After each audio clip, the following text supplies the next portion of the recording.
निर्मथ्योग्रभवार्णवे निजमनोभीष्टं दिशामीति यः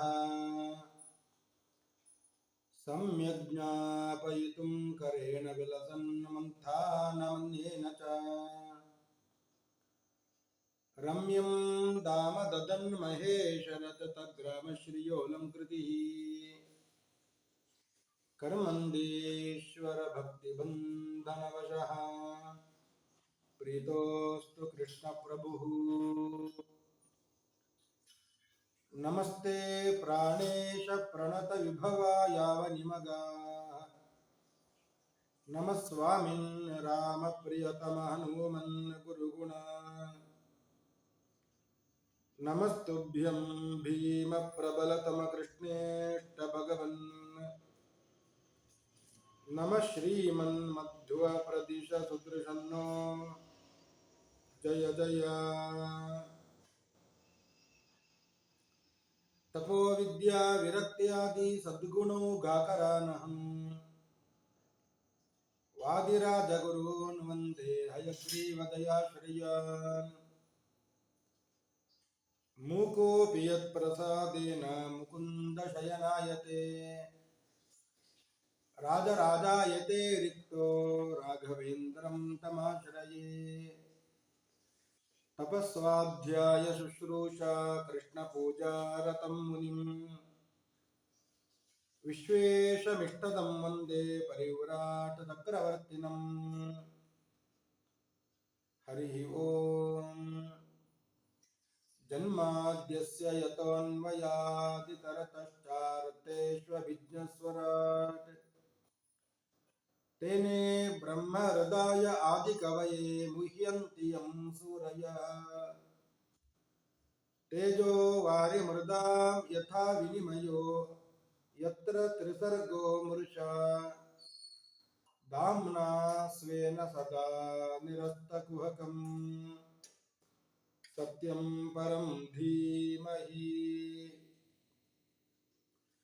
सृष्टिस्थित्यप्ययेह नियतिदृशितमो बन्धमोक्षाश्च यस्मात् अस्य श्री ब्रह्मरुद्र प्रभृति सुरनर द्विषशत्रुवात्मकस्य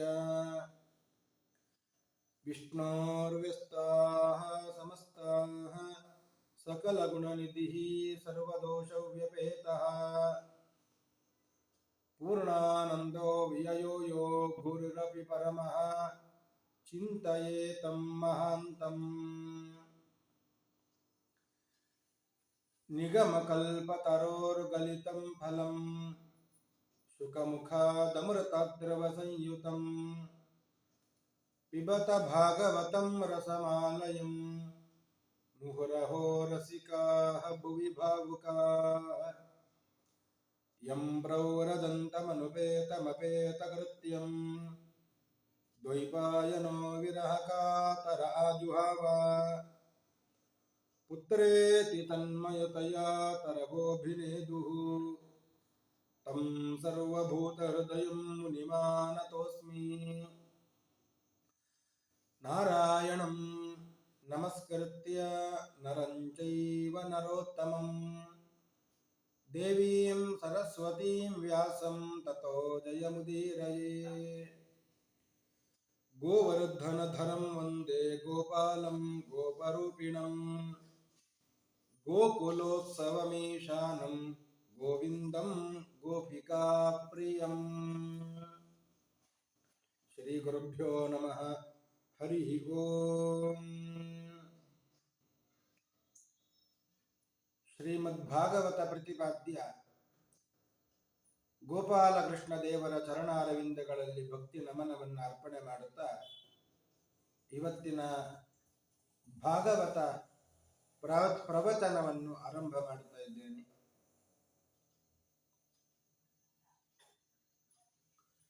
ಶ್ರೀಮದ್ ಭಾಗವತ ಶ್ರವಣವನ್ನು ಮಾಡಿದ್ದರೆ ಎಲ್ಲ ಪಾಪಗಳು ಕೂಡ ಪರಿಹಾರವಾಗ್ತದೆ.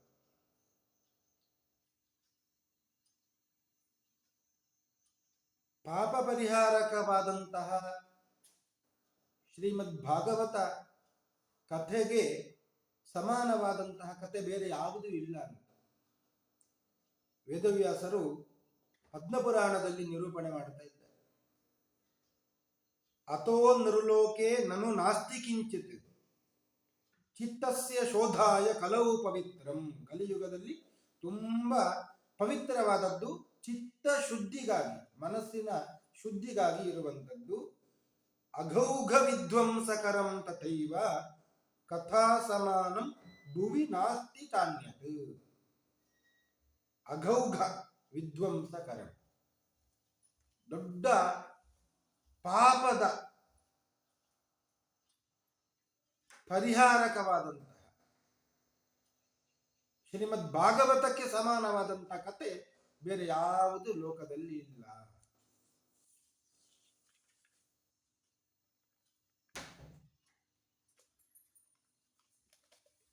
ಹಿಂದೆ ನಿನ್ನೆಯ ದಿವಸದಲ್ಲಿ ನಾನು ಭಕ್ತಿ ಜ್ಞಾನ ವೈರಾಗ್ಯ ಅದು ದೃಢವಾಗಿ ಇರಬೇಕು ಅಂತ ಆದರೆ ಶ್ರೀಮದ್ ಭಾಗವತವನ್ನ ಶ್ರವಣ ಮಾಡಬೇಕು ಅಂತ ಒಂದು ಹೇಳಿದ ಕಥೆ. ಇವತ್ತು ಇನ್ನೊಂದು ಕಥೆಯನ್ನ ಹೇಳ್ತಾ ಇದ್ದೇನೆ. ಅದು ಪ್ರೇತ ಪೀಡೆಯನ್ನು ಕೂಡ ಪರಿಹಾರ ಮಾಡುವಂತಹ ಕಥೆ. ಪ್ರೇತ ಪೀಡೆಯನ್ನ ಪರಿಹಾರ ಶ್ರೀಮದ್ ಭಾಗವತಿನಿಂದ ಮಾಡಬಹುದು ಅಂತ ಹೇಳುವಂತಹ ಒಂದು ಕಥೆ. ಅದನ್ನು ಕೂಡ ಪದ್ಮಪುರಾಣದಲ್ಲಿ ವೇದವ್ಯಾಸರು ನಿರೂಪಣೆ ಮಾಡಿದ್ದಾರೆ. ತುಂಗಭದ್ರಾ ತಟೇ ಪೂರ್ವಂ ಅಭೂತು ಪತ್ತನಮುತ್ತಮಂ. ತುಂಗಭದ್ರಾ ನದಿಯ ತೀರದಲ್ಲಿ ಉತ್ತಮವಾದಂತಹ ಒಂದು ಪಟ್ಟಣ ಅಂದ್ರೆ ನಗರ ಇತ್ತು. ಅಲ್ಲಿ ಆತ್ಮದೇವ ಪುರೇ ತಸ್ಮಿನ್ ಸರ್ವವೇದ ವಿಶಾರದ ಒಬ್ಬ ಒಳ್ಳೆಯ ಬ್ರಾಹ್ಮಣ ಇದ್ದ. ಆತ್ಮದೇವ ಅಂತ ಹೆಸರು. ಸಾಮಾನ್ಯ ಬ್ರಾಹ್ಮಣ ಅಲ್ಲ, ವೇದ ವಿಶಾರದ, ಸರ್ವ ವೇದ ವಿಶಾರದ, ಎಲ್ಲ ವೇದಗಳನ್ನು ಅಧ್ಯಯನ ಮಾಡಿದವ.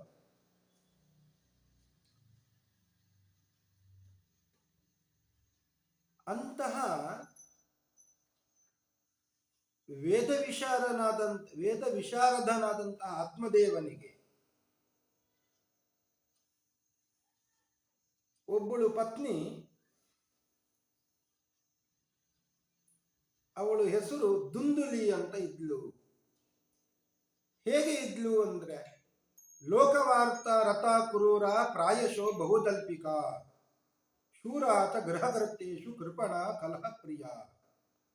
ಯಾವಾಗಲೂ ಲೋಕವಾರ್ತೆಯನ್ನು ಕೇಳುವಂಥದ್ದು. ಅಕ್ಕಪಕ್ಕದ ಮನೆಯವರು ಹೇಗಿದ್ದಾರೆ ಅವರ ಬಗ್ಗೆಯೇ ವಿಚಾರವನ್ನು ಮಾಡುವವಳು. ಕ್ರೂರ, ಬಹಳ ಕ್ರೂರ ಸ್ವಭಾವದವಳು. ಪ್ರಾಯಶೋ ಬಹುತಲ್ಪಿಕ, ಬಹಳವಾಗಿ ಮಾತನಾಡುವವಳು, ಬೇಡವಾದ ಮಾತನ್ನೇ ಆಡುವವಳು. ಶೂರಾತ ಗೃಹಕೃತ್ಯೇಶು ಕೃಪಣ ಕಲಹ ಪ್ರಿಯ, ಮನ ಕೆಲಸದಲ್ಲಿ ನಿಪುಣೆಯಾಗಿದ್ಲು. ಮಾತ್ರ ಕೃಪಣ, ಲೋಭಿಯಾಗಿದ್ಲು. ಯಾವಾಗಲೂ ಗಲಾಟೆಯನ್ನು ಮಾಡುವುದು ಅಂದ್ರೆ ಬಹಳ ಖುಷಿ. ಇಂತಹ ಹೆಂಡತಿಯನ್ನು ಹೊಂದಿದ್ದ ಆತ್ಮದೇವ. ಇಂತಹ ಪತ್ನಿಯಲ್ಲಿ ಪಾಪ ಅವ ಸಂತಾನವನ್ನು ಪಡೆದಿಲ್ಲ, ಮಕ್ಕಳಾಗಿದ್ದಿಲ್ಲ. ಅವನಿಗೆ ಬೇಕಾದಷ್ಟು ದಾನ ಧರ್ಮವನ್ನೆಲ್ಲ ಮಾಡಿದ್ದಾನೆ. ಗೋಭೂ ಹಿರಣ್ಯವಾಸಾಂಸಿ ದೀನೇಭ್ಯೋ ಯಚ್ಚತಾ ಸದಾ, ಯಾವಾಗಲೂ ಗೋದಾನ, ಭೂದಾನ, ಹಿರಣ್ಯದಾನ ಎಲ್ಲವನ್ನು ಮಾಡುತ್ತಾ ಇದ್ದ. ಆದರೂ ಅವನಿಗೆ ಮಕ್ಕಳಾಗಲಿಲ್ಲ. ನ ಪುತ್ರೋ ನಾಪಿವಾ ಪುತ್ರಿ, ಪುತ್ರ ಸಂತತಿಯೂ ಇಲ್ಲ, ಹೆಣ್ಣು ಸಂತತಿಯೂ ಕೂಡ ಇಲ್ಲ. ಆದ್ದರಿಂದಲೇ ಜೀವನವೇ ಬೇಡ ಅಂತ ಆಯ್ತು. ಮಕ್ಕಳೆಲ್ಲದೇ ಇದ್ರೂ ಕೂಡ ಪತ್ನಿಯಾದವಳು ಒಳ್ಳೆಯವಳು ಅಂತ ಆದರೆ ನಿಭಾಯಿಸಿಕೊಂಡು ಹೋಗಬಹುದು.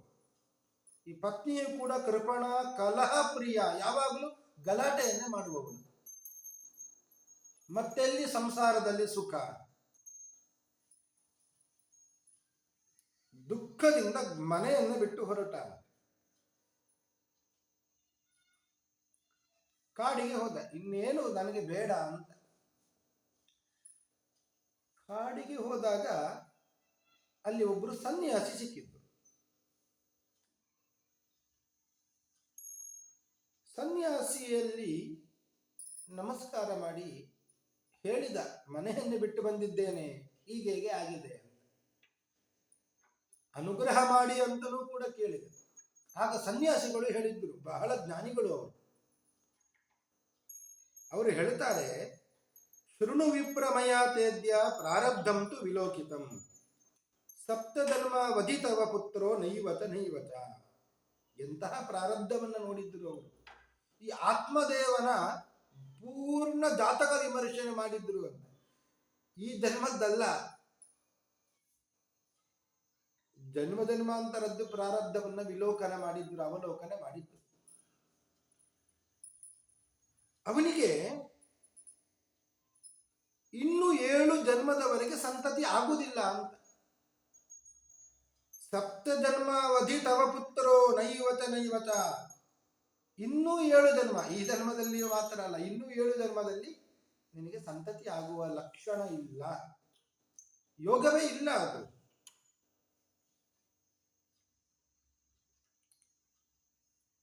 ಕುಟುಂಬದ ಆಸೆಯನ್ನು ಬಿಟ್ಟು ಸನ್ಯಾಸವನ್ನೇ ಸ್ವೀಕರಿಸು ಅಂತ ಅವರು ಹೇಳಿದ್ರು. ಆದರೆ ಇವನಿಗೆ ಗೃಹವನ್ನ ಬಿಟ್ಟು ಬಂದಿದ್ದಾನೆ. ಆದರೂ ಇಲ್ಲಿಗೆ ಸನ್ಯಾಸಿಗಳ ಬಳಿಗೆ ಬಂದಾಗ ಸ್ವಲ್ಪ ಆಸೆ ಆಯಿತು. ಯತಿಗಳೇ, ನೀವಾದರೂ ಅನುಗ್ರಹ ಮಾಡಿ ಅಂತ ಬೇಡಿಕೊಂಡ. ಇವನ ಒತ್ತಾಯಕ್ಕೆ ಮಣಿದಂತಹ ಆ ಯತಿಗಳು ಒಂದು ಹಣ್ಣನ್ನು ಅಭಿಮಂತ್ರಣೆ ಮಾಡಿಕೊಟ್ಟರು.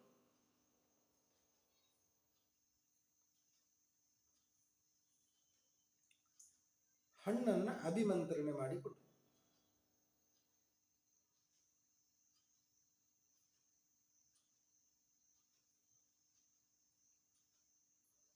ಇದನ್ನ ನಿನ್ನ ಪತ್ನಿಗೆ ಕೊಡು ಅಂತ.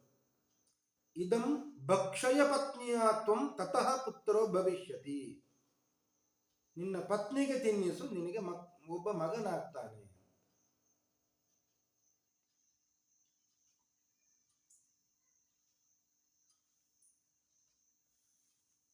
ಅವ ಬಹಳ ಸಂತೋಷದಿಂದ ಹೊರಟ.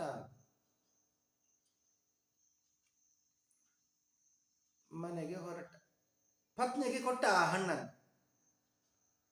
ಇದನ್ನು ತಿಂದರೆ ಮಕ್ಕಳಾಗ್ತದೆ, ಮಗು ಆಗ್ತದೆ, ತಿನ್ನು.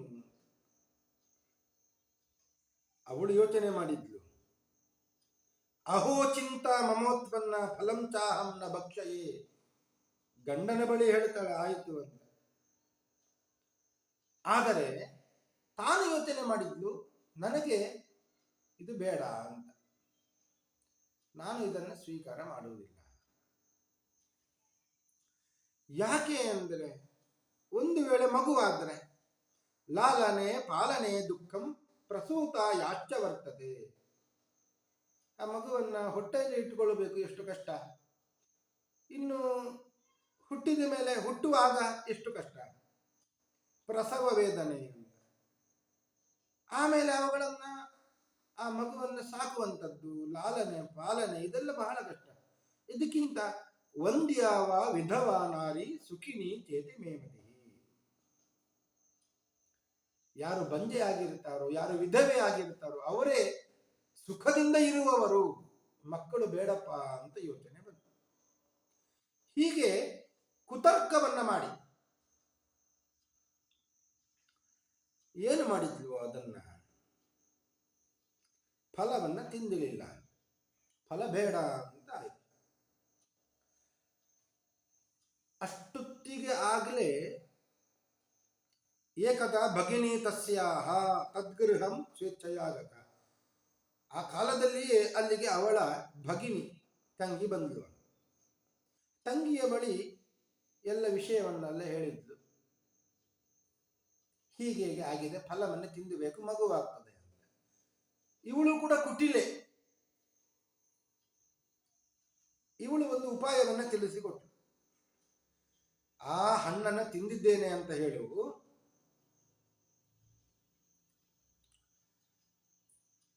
ನಾನು ಈಗ ಗರ್ಭಿಣಿಯಾಗಿದ್ದೇನೆ, ನನ್ನ ಮಗುವನ್ನು ನಿನಗೆ ಕೊಡುತ್ತೇನೆ, ನನಗೆ ಮಗು ಬೇಡ. ಈ ಫಲವನ್ನು ಏನು ಮಾಡು ಅಂದ್ರೆ ಒಂದು ಪರೀಕ್ಷೆಗಾಗಿ ಹಸುವಿಗೆ ತಿನ್ನಿಸು ಅಂತ ಹೇಳಿದೆ. ಹಾಗೆಯೇ ಮಾಡಿದೆ. ಗಂಡನಿಗೆ ಹೇಳುತ್ತಾಳೆ, ನಾನು ತಿಂದು ಬಿಟ್ಟೆ ಅಂತ. ಕೊಟ್ಟಿಗೆಗೆ ಹೋಗಿ ಹಸುವಿಗೆ ತಿನ್ನಿಸಿ. ಸ್ವಲ್ಪವೇ ಸಮಯದಲ್ಲಿ ಇವಳು ಸ್ವಲ್ಪ ನಟನೆಯನ್ನೆಲ್ಲ ಮಾಡಬೇಕಾಯಿತು. ಹೊಟ್ಟೆಗೆ ಬಟ್ಟೆ ಕಟ್ಟಿಕೊಂಡು ಗರ್ಭಿಣಿ ಅಂತ ತಿಳಿಸುವ ಹಾಗೆ ನಟನೆಯನ್ನೆಲ್ಲ ಮಾಡ್ತಾ ಇದ್ಲು. ಸ್ವಲ್ಪ ಕಾಲದಲ್ಲಿಯೇ ಒಂದು ಮಗುವಿಗೆ ಜನ್ಮ ಕೊಟ್ಲು ಅವಳ ತಂಗಿ. ಅಥ ಕಾಲೇನ ಸಾನಾರಿ ಪ್ರಸೂತ ಬಾಲಕಂತದ. ಆ ಮಗುವನ್ನ ಇವಳಿಗೆ ಕೊಟ್ಟು ಇವಳೇ ಹಡೆದಿದ್ದಾಳೆ ಅಂತ ಗಂಡನಿಗೆ ಒಪ್ಪಿಸಿದ್ದು. ಇವನಿಗೆ ಬಹಳ ಸಂತೋಷ ಆಯಿತು. ಆತ್ಮದೇವನಿಗೆ ಎಷ್ಟೋ ವರ್ಷಗಳ ಕಾಲ ಮಗು ಇದ್ದಿಲ್ಲ, ಈಗ ಮಗು ಆಯ್ತಲ್ಲ.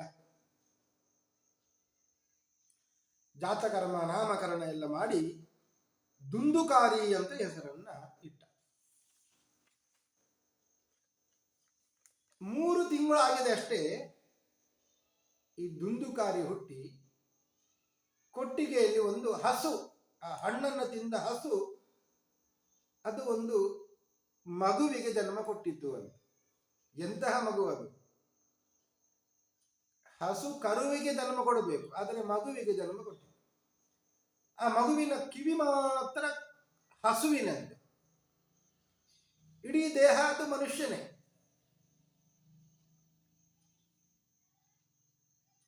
ಕಿವಿ ಗೋವಿನಂತ ಇದೆ, ಆದ್ರಿಂದ ಅವನಿಗೆ ಹೆಸರು ಗೋಕರ್ಣ ಅಂತ ಹೆಸರನ್ನು ಇಟ್ಟರು.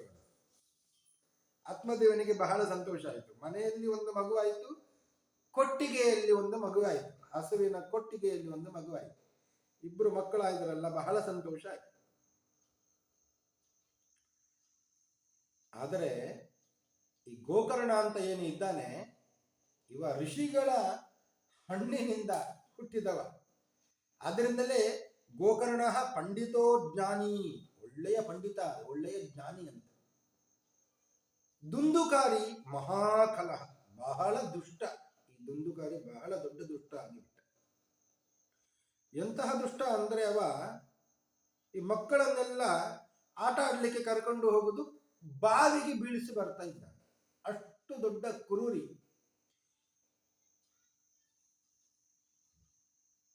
ಅವ ಬಹಳ ದುಃಖವನ್ನ ಪಟ್ಟ. ಇಷ್ಟೆಲ್ಲ ಹಿಂಸೆಯನ್ನ ಮಾಡ್ತಾ ಇದ್ದಾನೆ ಈ ದುಂದುಕಾರಿ, ಏನು ಮಾಡೋಣ?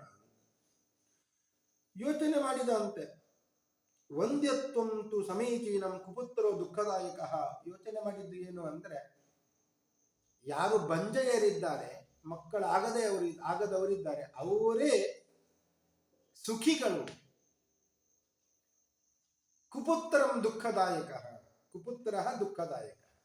ಈ ಕೆಟ್ಟ ಮಕ್ಕಳು ಏನಾದರೂ ಹುಟ್ಟಿದ್ರೆ ಅವರು ದುಃಖವನ್ನೇ ಕೊಡುವವರು ಬಿಟ್ಟು ಸಂತೋಷ ಅಲ್ಲ ಅಂತ ಇಷ್ಟು ಯೋಚನೆ ಮಾಡಿದ. ಗೋಕರ್ಣನನ್ನು ಕರೆದು ಹೇಳಿದ, ಹೀಗೆ ಹೀಗೆ ಆಗ್ತಾ ಇದೆ, ನಾನು ಇನ್ನು ಇಲ್ಲಿ ಇರುವುದಿಲ್ಲ, ಏನು ಮಾಡಲಿ? ಗೋಕರ್ಣನು ಕೂಡ ಹೇಳಿದ, ಸರಿ, ಒಳ್ಳೆ ಯೋಚನೆ. ಅನ್ಯಸ್ಯ ದೋಷ ಗುಣ ಚಿಂತನ ಮಾಶು ಮುಕ್ತ ಸೇವಾ ಕಥಾ ರಸಮಹೋ ನಿತರಾಂ ಬಿಭತ್ವಂ. ಆ ಗೋಕರ್ಣ ಏನು ಹೇಳಿದ? ಇನ್ನೊಬ್ಬರ ದೋಷ, ಇನ್ನೊಬ್ಬರ ಗುಣಚಿಂತನೆ ಎಲ್ಲ ಮಾಡೋದನ್ನೆಲ್ಲ ಬಿಟ್ಟು ಬಿಡು. ಸೇವಾ ಕಥಾ ರಸಮಹೋ ನಿತರಾಂ ಬಿಭತ್ವಂ. ಕಾಡಿಗೆ ಹೋಗಿ ಭಗವಂತನ ಗುಣಚಿಂತನೆಯನ್ನ ಮಾಡು, ಹೋಗು ಅಂತ ಹೇಳಿಬಿಟ್ಟ. ಹೇಗೂ ಮಗನು ಹೇಳಿದಲ್ಲ ಅಂತ ಗೋಕರ್ಣನ ಮಾತಿನಂತೆ ಕಾಡಿಗೆ ಹೋಗಿ ದೇವರ ಸೇವೆಯನ್ನ, ದೇವರ ಭಜನೆಯನ್ನ ಮಾಡುತ್ತಾ ಜೀವನವನ್ನು ಕಳೆಯಿತು. ತಂದೆ ಇಲ್ಲ, ಪಿತರು ಯುಪರತೆ ತೇನ ಜನನಿ ತಾಡಿತ ದೇಶ. ತಂದೆ ಇಲ್ಲ. ತಂದೆ ಇರುವಾಗ ಸ್ವಲ್ಪ ಹೆದರ್ತಾ ಇದ್ದ, ಮಾಡುವ ದುಷ್ಕೃತ್ಯವನ್ನ ಮಾಡ್ತಾ ಇದ್ದ. ತಂದೆಯೂ ಇಲ್ಲ ಅಂತ ಆದಾಗ ತಾಯಿಯನ್ನ ಪೀಡಿಸಲಿಕ್ಕೆ ಪ್ರಾರಂಭ ಮಾಡಿದ್ದ. ದುಡ್ಡು ಕೊಡು ಅಂತ ದುಷ್ಕಾರ್ಯಕ್ಕೆ ವಿನಿಯೋಗ ಮಾಡುತ್ತಾ ಇದ್ದ. ದುಡ್ಡು ಕೊಡುವುದಿಲ್ಲ ಅಂತ ಒಂದು ಸರಿ ಹೇಳಿದಾಗ ಆ ತಾಯಿಯನ್ನೇ ಬಾವಿಗೆ ಹಾಕಿ ಸಾಯಿಸಿ ಬಿಟ್ಟ. ಕೂಪೆ ಪಾತಃ ಕೃತೋ ರಾತ್ರೌ ತೇನ ಸಾ ನಿಧನಂ ಗತ.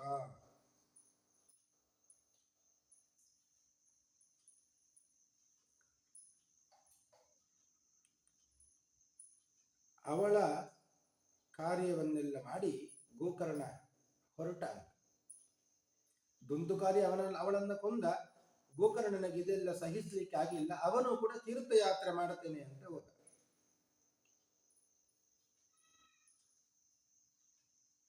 ಇವ ಏನು ಮಾಡಿದ್ದ,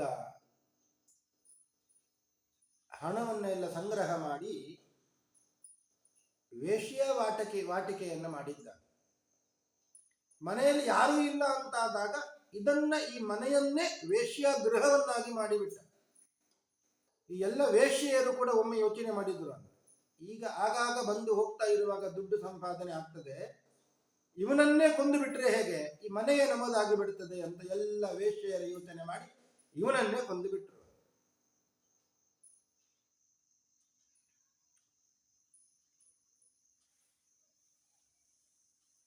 ಈ ದುಂದುಕಾರಿ ಸತ್ತ ಮೇಲೆ ಪ್ರೇತರಾಗಿ ಹುಟ್ಟಿದ್ದಾರೆ. ಯಾಕೆಂದ್ರೆ ಅಂತಹ ಕುಕರ್ಮ ಮಾಡಿದ್ದಾರೆ. ಕುಕರ್ಮದಿಂದ ಒಳ್ಳೆಯ ಜನ್ಮ ಬರಲಿಕ್ಕೆ ಸಾಧ್ಯವೇ ಇಲ್ಲ. ಕೆಟ್ಟ ಕೆಲಸವನ್ನು ಮಾಡಿದ್ರಿಂದ ದುಂದುಕಾರಿ ಬಭೂವಾತ ಮಹಾನ್ ಪ್ರೇತಃ ಕುಕರ್ಮತಃ. ಕೆಟ್ಟ ಕರ್ಮದಿಂದ ಪ್ರೇತನಾಗಿ ಹುಟ್ಟಿದ.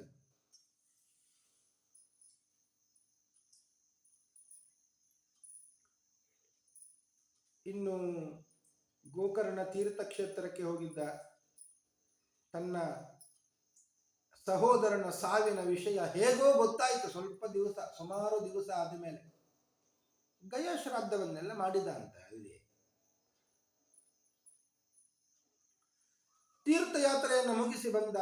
ಒಂದು ರಾತ್ರಿ ಮನೆಯಲ್ಲಿ ಇದ್ದಾನೆ. ಮನೆಯಲ್ಲಿ ಇರುವಾಗ ರಾತ್ರಿ ಮಲ್ಕೊಂಡಿದ್ದಾನೆ. ಮಧ್ಯರಾತ್ರಿಯ ಕಾಲ ಯಾರೋ ಬಾಗಿಲನ್ನು ಬಡಿದ ಶಬ್ದ ಆಯಿತು. ಯಾರು ಬಂದಿದ್ದಾರೆ ಅಂತ ನೋಡೋಣ ಅಂತ ಹೋದರೆ ವಿಚಿತ್ರವಾದ ದರ್ಶನ ಆಯಿತು ಅವನಿಗೆ. ಸಕರನ್ಮೇಷ ಸಕೃದ್ಧಸ್ತಿ ಸಕೃಚ್ಚಮಹಿಷೋ ಭವತ್ ಸಕೃದಿಂದ್ರ ಸಕೃಚ್ಚಾಗ್ನಿ ಪುನಶ್ಚ ಪುರುಷೋ ಭವತ್. ಒಮ್ಮೆ ನೋಡಿದ ಕೂಡಲೇ ಮೇಷ ಆಡಿನ ರೂಪದಲ್ಲಿ ಇದ್ದಾನೆ. ಆಡು ಕಾಣುತ್ತಾ ಇದೆ. ಸಕೃದ್ಧಸ್ತಿ ಅದೇ ಆಡು ಮತ್ತೆ ಆನೆ ಆಯಿತು. ಸಕೃಚ್ಚ ಮಹಿಷೋ ಭವತ್ ಇನ್ನೊಮ್ಮೆ ಎಮ್ಮೆ ಆಯಿತು ಅಂತ. ಸಕೃದಿಂದ್ರ ಸಕೃತ್ತಾಗ್ನಿ. ಒಮ್ಮೆ ಇಂದ್ರನಂತ ಕಾಣುತ್ತಾ ಇದ್ದಾನೆ, ಇನ್ನೊಮ್ಮೆ ಅಗ್ನಿ ಅಂತ ಕಾಣುತ್ತಾ ಇದ್ದಾನೆ, ಮತ್ತೆ ಪುರುಷನಾಗಿ ಬಿಟ್ಟಾನೆ. ಈ ವೈಪರೀತ್ಯ ಏನು ಇದು ಅಂತ ಗೋಕರ್ಣ ಯೋಚನೆ ಮಾಡಿ ಧೈರ್ಯದಿಂದ ನಿಶ್ಚಯ ಮಾಡಿದ. ಅಯಂ ದುರ್ಗತಿಕಃ ಕೋಪಿ ನಿಶ್ಚಿತ್ಯ ತತಮಬ್ರವೀತ್. ಇವ ಯಾವುದೋ ದುರ್ಗತಿಯನ್ನು ಹೊಂದಿದ ಪ್ರೇತವೇ ಇರಬೇಕು ಅಂತ ಧೈರ್ಯ ಮಾಡಿಕೊಂಡು ಕೇಳಿದ. ಕಿಂ ವಾ ಪ್ರೇತಃ ಪಿಶಾಚೋ ವಾ ರಾಕ್ಷಸೋ ಸೀತಿ ಸಂಸನ. ನೀನು ಯಾರು, ಪ್ರೇತವ, ಪಿಶಾಚಿಯ ಅಥವಾ ರಾಕ್ಷಸನ, ಹೇಳು. ಇಷ್ಟು ಕೇಳಿದ ಕೂಡಲೇ ಆ ಪ್ರೇತಕ್ಕೆ ಧೈರ್ಯ ಬಂತು, ಹೇಳಿಕ್ಕೆ ಪ್ರಾರಂಭ ಮಾಡಿತು. ಅಹಂ ಭ್ರಾತ ತುದೀಯೋಸ್ಮಿ ದುಂದುಕಾರೀತಿ ನಾಮತಃ ಸ್ವಕೀಯೇನೈವ ದೋಷೇಣ ಬ್ರಹ್ಮತ್ವಂ ನಾಶಿತಂ ಮಯ. ನಾನು ನಿನ್ನ ಅಣ್ಣ. ನಾನೇ ಮಾಡಿದ ತಪ್ಪಿನಿಂದ, ಬೇಡವಾದ ಕಾರ್ಯದಿಂದ ಪ್ರೇತನಾಗಿ ಬಂದಿದ್ದೇನೆ. ಅತಃ ಪ್ರೇತತ್ವಮಾಪನ್ನ ದುರ್ದರ್ಶಾಂಚ ವಾಹಮ್ಯಹಂ. ಇಂತಹ ಪ್ರೇತತ್ವ ನನಗೆ ಬಂದಿದೆ. ವಾತಾಹಾರೇಣ ಜೀವಾಮಿ. ಬರೀ ಗಾಳಿಯನ್ನು ತಿಂದು ಜೀವನ ಮಾಡುತ್ತಾ ಇದ್ದೇನೆ. ಆಗ ಗೋಕರ್ಣ ಕೇಳಿದ, ತ್ವದರ್ಥಂ ತು ಗಯಾಪಿಂಡೋ ಮಯಾ ದತ್ತೋ ವಿಧಾನತಃ ತತ್ಕಥಂ ನೈವ ಮುಕ್ತೋಸಿ ಮಮಾಶ್ಚರ್ಯಮಿದಂ ಮಹತ್. ನೀನು ಪ್ರೇತ ಆಗ್ತಿ ಅಂತ ನನಗೆ ಗೊತ್ತೇ ಇತ್ತು. ತೀರ್ಥಯಾತ್ರೆಗೆ ಹೋದವನಿಗೆ ನನಗೆ ವಿಷಯ ಸ್ವಲ್ಪ ದಿವಸದ ಮೇಲೆ ಗೊತ್ತಾಯಿತು, ಗಯಾಕ್ಕೆ ಹೋಗಿ ಅಲ್ಲಿ ಶ್ರಾದ್ದವನ್ನೇ ಮಾಡಿ ಬಂದಿದ್ದೇನೆ, ಆದರೂ ನಿನಗೆ ಮುಕ್ತಿ ಆಗಲಿಲ್ಲ ಅಂತ ಹೇಳಿದ್ರೆ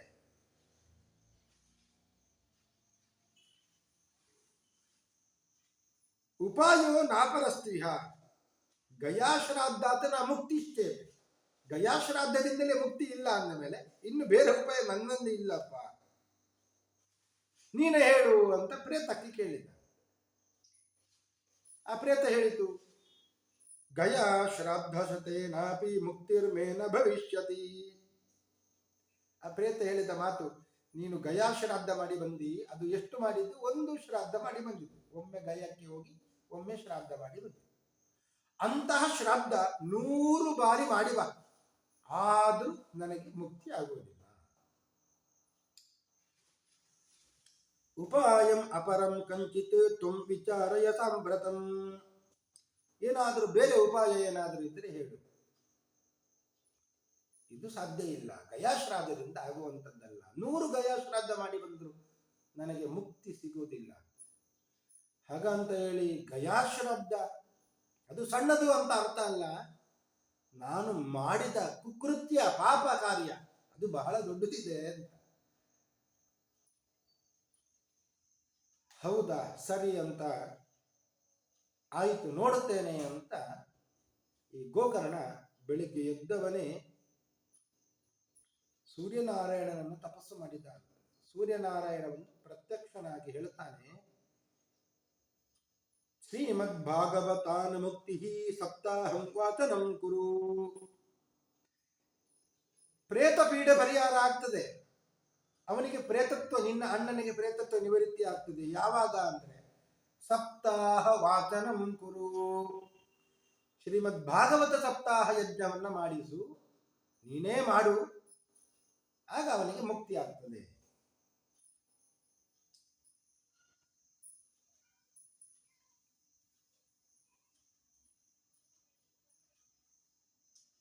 ಇಷ್ಟು ಹೇಳಿದ ಕೂಡಲೇ ಆಯಿತು ಅಂತ ಹೇಳಿ ಕೂಡಲೇ ಒಂದು ಒಳ್ಳೆಯ ಸ್ಥಳಕ್ಕೆ ಬಂದು ಎಲ್ಲರನ್ನು ಕರೆದು ಭಾಗವತ ಸಪ್ತಾಹ ಯಜ್ಞ ಪ್ರಾರಂಭ ಮಾಡಿದ. ಭಾಗವತ ಯಜ್ಞ ಸಪ್ತಾಹ ಯಜ್ಞ ಪ್ರಾರಂಭ ಏನು ಆಯಿತು, ಆಗ ಎಲ್ಲರೂ ಬಂದು ನೆರೆದಿದ್ದಾರೆ, ಕೇಳಬೇಕು ಅಂತ. ಇನ್ನೇನು ಪ್ರಾರಂಭ ಆಗಬೇಕು, ಅಷ್ಟರಲ್ಲಿಯೇ ಸಪ್ರೇತೋಪಿ ತದಾಯಾತಃ ಸ್ಥಾನಂ ಪಶ್ಯನಿತಸ್ತತಃ. ಪ್ರೇತವು ಬಂತು, ಆ ದುಂದುಕಾರಿ ಪ್ರೇತನು ಬಂದ ಅಲ್ಲಿಗೆ. ಇತಸ್ತತಃ ಸ್ಥಾನಂ ಪಶ್ಯನ್, ತಾನು ಕೂತುಕೊಳ್ಳಿಕ್ಕೆ ಜಾಗ ಬೇಕಲ್ಲ, ಆ ಕಡೆ ಈ ಕಡೆ ನೋಡಿದ. ಅದು ಗಾಳಿಯ ರೂಪದಲ್ಲಿ ಇರುವಂತ, ಎಲ್ಲಿ ಕೂತುಕೊಳ್ಳೋಣ ಅಂತ. ಅಲ್ಲಿ ಕಂಡಿದ್ದು ಏನು ಅಂದರೆ ಸಪ್ತ ಗ್ರಂಥಿಯುತಂ ತತ್ರ ಅಪಶ್ಯತ್ ಕೀಚಕಂ ಉಚ್ಛ್ರಿತಂ.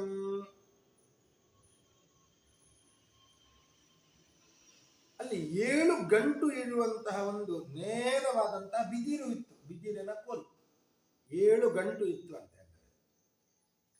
ಪ್ರೇತ ಅದನ್ನು ನೋಡಿತು. ಅದನ್ನು ನೋಡಿದ ಕೂಡಲೇ ಪ್ರೇತಕ್ಕೆ ಅದರ ಒಳಗೆ ಪ್ರವೇಶ ಮಾಡೋಣ ಅಂತ ಆಯ್ತು, ಪ್ರವೇಶ ಮಾಡಿತು.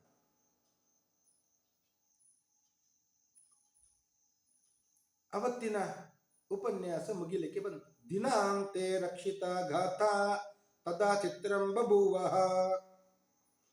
ಅವತ್ತು ಒಂದು ಶ್ರೀಮದ್ ಭಾಗವತ ಮೊದಲ ದಿವಸದ ಯಜ್ಞ ಮುಗಿಯುವಾಗ ಒಂದು ಆಶ್ಚರ್ಯವಾದಂತಹ ಘಟನೆ ನಡೀತು.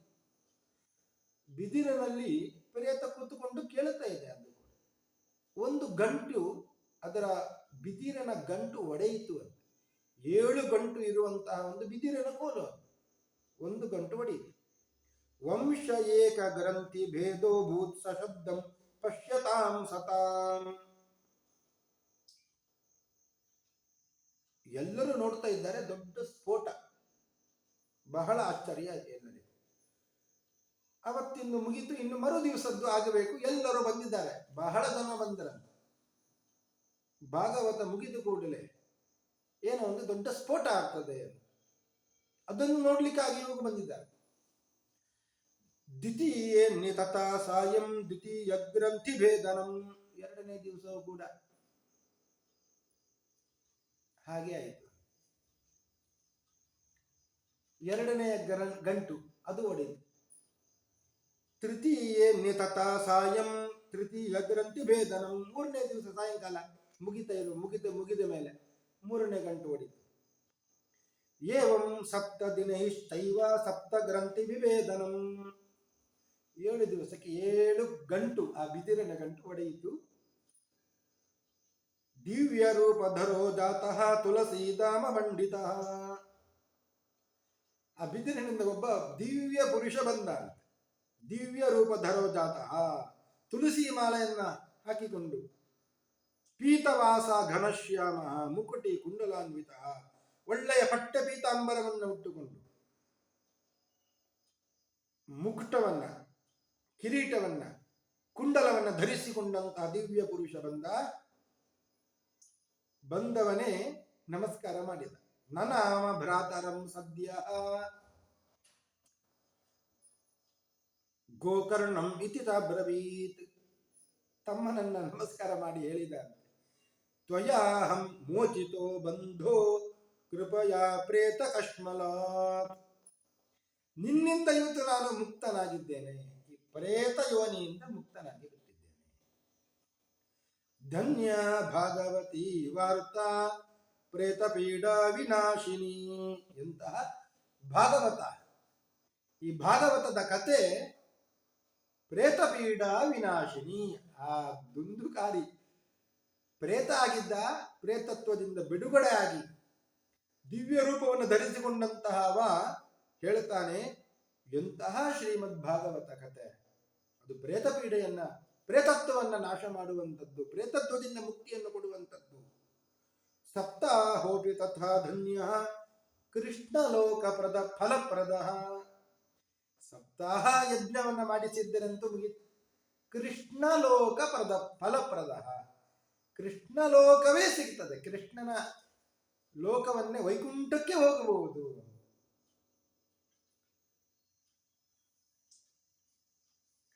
ಅದು ಹೇಳುತ್ತದೆ ಪ್ರೇತ. ಅಸ್ಮಿನ್ ವೈ ಭಾರತೆ ವರ್ಷೇ ಸೂರ್ಯಭಿರ್ದೇವ ಸಂಸದಿ ಅಕಥಾ ಶ್ರಾವಿಣಾಂ ಪುಂಸಾಂ ನಿಷ್ಫಲಂ ಜನ್ಮ ಕೀರ್ತಿತಂ. ದೇವತೆಗಳ ಸಭೆಯಲ್ಲಿ ಹೇಳುತ್ತಾರೆ ವಿದ್ವಾಂಸರು, ಯಾರು ಜೀವನದಲ್ಲಿ ಒಮ್ಮೆಯೂ ಭಾಗವತವನ್ನು ಶ್ರವಣ ಮಾಡಿಲ್ಲವೋ ನಿಷ್ಫಲಂ ಜನ್ಮ ಕೀರ್ತಿತಂ, ಅವರ ಮಾನವ ಜನ್ಮ ಅದು ನಿಷ್ಫಲ.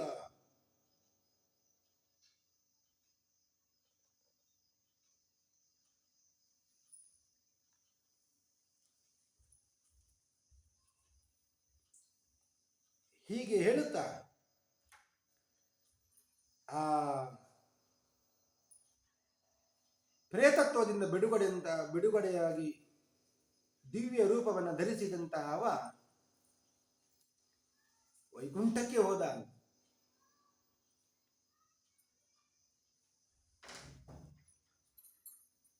ದೇವತೆಗಳು ಇವನಿಗಾಗಿ ದಿವ್ಯವಾದಂತಹ ವಿಮಾನವನ್ನು ತಂದು ಬಿಟ್ಟಿದ್ದಾರೆ. ಆ ವಿಮಾನದಲ್ಲಿ ಕೂತುಕೊಂಡು ಅವ ಹೋಗ್ತಾ ಇದ್ದಾನಂತೆ ವೈಕುಂಠಕ್ಕೆ.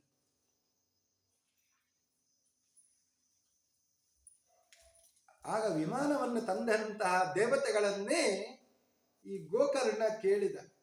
ದೇವತೆಗಳೆಲ್ಲ ಬಂದವರು ಈ ದಿವ್ಯ ಪುರುಷನನ್ನ ಮಾತ್ರ ವಿಮಾನದಲ್ಲಿ ಕೂಡಿಸಿಕೊಂಡು ಹೊರಟರು. ಗೋಕರ್ಣ ಕೇಳುತ್ತಾನೆ, ಅತ್ರೈವ ಬಹವಃ ಸಂತಿ ಶ್ರೋತಾರೋ ಮಮ ನಿರ್ಮಲ ಆನೀತಾನಿ ವಿಮಾನಾನಿ ನತೇಶಂ ಹಿಗವತ್ ಕುತಃ. ನೀವೆಲ್ಲ ಒಬ್ಬನಿಗೆ ಜಾಗ ಇರುವಂತಹ ವಿಮಾನವನ್ನು ತಂದಿದ್ದೀರಿ, ಅವ ಮಾತ್ರ ಭಾಗವತ ಕೇಳಿದ್ದಲ್ಲ. ಬಹವಃ ಸಂತಿ ಶ್ರೋತಾರಃ ಮಮ ನಿರ್ಮಲ, ನಿರ್ಮಲ ಮನಸ್ಸಿನವರು, ಶುದ್ಧರ, ಎಲ್ಲ ಪಾಪಗಳಿಂದ ಬಿಡುಗಡೆಯಾದಂತಹ ಬಹಳಷ್ಟು ಶ್ರೋತೃಗಳು ಇದ್ದಾರೆ. ಇವರನ್ನೆಲ್ಲ ಬಿಟ್ಟು ವಿಮಾನದಲ್ಲಿ ಅವರನ್ನೇ ಒಬ್ಬರನ್ನೇ ಕರ್ಕೊಂಡು ಹೋಗ್ತಿದ್ದೀರಲ್ಲ, ಯಾಕೆ? ಶ್ರವಣಂ ಸಮಭಾಗೇನ, ಎಲ್ಲರೂ ಕೂಡ ಶ್ರವಣ ಮಾಡಿದವರೇ, ಯಾಕೆ ಈ ಭೇದವನ್ನ ಮಾಡ್ತಾ ಇದ್ದೀರಿ ಅಂತ ಗೋಕರ್ಣನೆ ಕೇಳಿದ. ವಿಮಾನವನ್ನು ತಂದಂತಹ ದೇವತೆಗಳಲ್ಲಿ ಕೇಳಿದ. ಆಗ ಆ ಪಾರ್ಷದರು ಎಲ್ಲ ಹೇಳ್ತಾ ಇದ್ದಾರೆ, ನೀವು ಹೇಳಿದ್ದು ಸರಿ, ಎಲ್ಲರೂ ಕೇಳಿದವರೇ. ಕೇಳಿದವರಲ್ಲಿ ವಿಶೇಷವಾಗಿ ಮನನ ಮಾಡಿದವ ಯಾರು ಅಂದರೆ ಅದು ಪ್ರೇತ ಮಾತ್ರ. ನೀವೆಲ್ಲ ಬೆಳಗ್ಗೆಯಿಂದ ರಾತ್ರಿವರೆಗೆ ಕೇಳಿದ್ದೌದು, ಮತ್ತೆ ಕೇಳಿ ಮನೆಗೆ ಹೋದ ಮೇಲೆ ಸಂಸಾರದ ಜಂಜಾಟದಲ್ಲಿಯೇ ಮುಳುಗಿ ಹೋದೆ. ಕೇಳಿದ್ದನ್ನ ಮತ್ತೆ ಮನನ ಮಾಡಬೇಕು. ಶ್ರವಣ ಮನನ ನಿಧಿಧ್ಯಾಸನ. ಕೇಳಿದ್ದನ್ನ ಮನಸ್ಸಿನಲ್ಲಿ ಇಟ್ಟುಕೊಂಡು ಅದರ ಬಗ್ಗೆ ಮತ್ತೆ ಮತ್ತೆ ಮತ್ತೆ ವಿಚಾರವನ್ನ ಮಾಡಬೇಕು, ಧ್ಯಾನ ಮಾಡಬೇಕು. ಆದರೆ ಯಾರೂ ಅದನ್ನು ಮಾಡಿಲ್ಲ. ಪ್ರೇತ ಮಾತ್ರ ಮಾಡಿದೆ ಅಂತ. ಪ್ರೇತಕ್ಕೆ ಮತ್ತೆ ಏನು ಕೆಲಸ? ಆ ಗಾಳಿಯ ರೂಪದಲ್ಲಿ ಇದ್ದಂತ ಪ್ರೇತ ಬಿದಿರಿನಲ್ಲಿಯೇ ಇತ್ತು. ಅದು ಕೂಡ ಹೇಗೆ?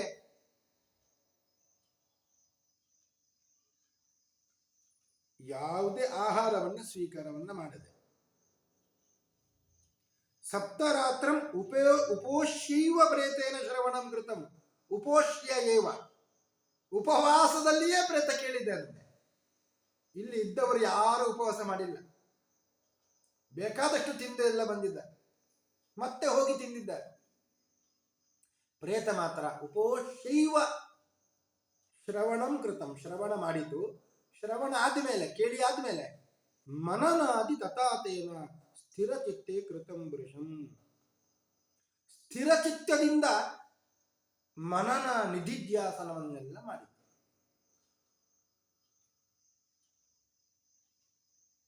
ಆದ್ದರಿಂದಲೇ ಆ ಪ್ರೇತಕ್ಕೆ ವಿಶೇಷತೆ ಇದೆ.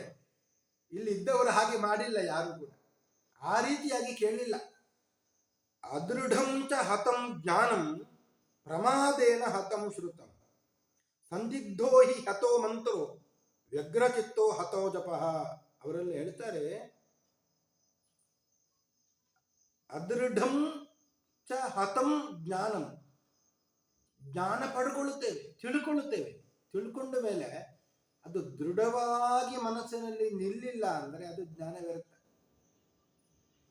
ಪ್ರಮಾದೇನ ಹತಂ ಶ್ರುತಂ, ಲಕ್ಷ್ಯವನ್ನೇ ಕೊಟ್ಟಿಲ್ಲ, ಲಕ್ಷ್ಯ ಕೊಟ್ಟಿಲ್ಲ, ಗಮನವನ್ನೇ ಕೊಡದೆ ಶ್ರವಣ ಮಾಡಿದ್ರೆ ಆ ಶ್ರವಣ ವ್ಯರ್ಥ. ಕೇಳ್ತಾ ಇದ್ದೇನೆ ಅಂತ ಅಷ್ಟೇ, ಮನಸ್ಸಿನಲ್ಲಿ ಯಾವುದೋ ಯೋಚನೆ, ಅಂತಹ ಶ್ರವಣ ವ್ಯರ್ಥ. ಸಂದಿಗ್ಧೋ ಹಿ ಹತೋ ಮಂತ್ರೋ. ಒಂದು ಮಂತ್ರ ಇದೆ, ಆ ಮಂತ್ರದ ಮೇಲೆಯೇ ಸಂದೇಹ. ಇದು ಕಾರ್ಯ ಮಾಡುತ್ತದೋ, ಕಾರ್ಯ ಸಿದ್ಧಿ ಆಗ್ತದೋ ಈ ಮಂತ್ರದಿಂದ ಅಂತ ಮಂತ್ರದ ಮೇಲೆಯೇ ಸಂದೇಹ ಇದ್ರೆ ಆ ಮಂತ್ರ ಫಲ ಕೊಡುವುದಿಲ್ಲ. ವ್ಯಗ್ರಚಿತ್ತೋ ಹತೋ ಜಪಃ. ಜಪವನ್ನು ಮಾಡುವಾಗ ಮನಸ್ಸು ಆ ಕಡೆ ಈ ಕಡೆ ಹೋದರೆ ಆ ಜಪವೂ ಕೂಡ ವ್ಯರ್ಥ ಅಂತ, ಜಪ ಫಲಿಸುವುದಿಲ್ಲ.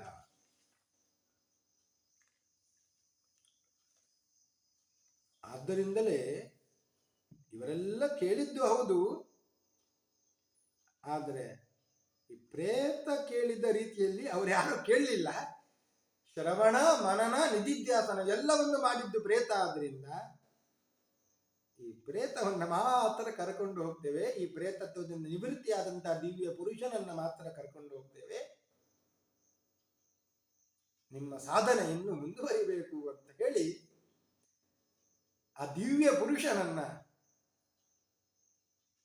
ಕರ್ಕೊಂಡು ಹೋದ್ರು ವೈಕುಂಠಕ್ಕೆ. ಇವರಿಗೆಲ್ಲ ಗೊತ್ತಾಯ್ತು, ಅಲ್ಲಿ ಇದ್ದವರಿಗೆ ಪ್ರೇತತ್ವದಿಂದ ನಿವೃತ್ತಿ ಆಗಿದ್ದು ಹೇಗೆ ಅವನಿಗೆ ಅಂದ್ರೆ ಭಾಗವತವನ್ನ ಕೇಳುವ ವಿಧಾನವೇ ಹಾಗೆ. ಶ್ರವಣ ಮಾಡಬೇಕು, ಅದನ್ನು ಮನನ ಮಾಡಬೇಕು.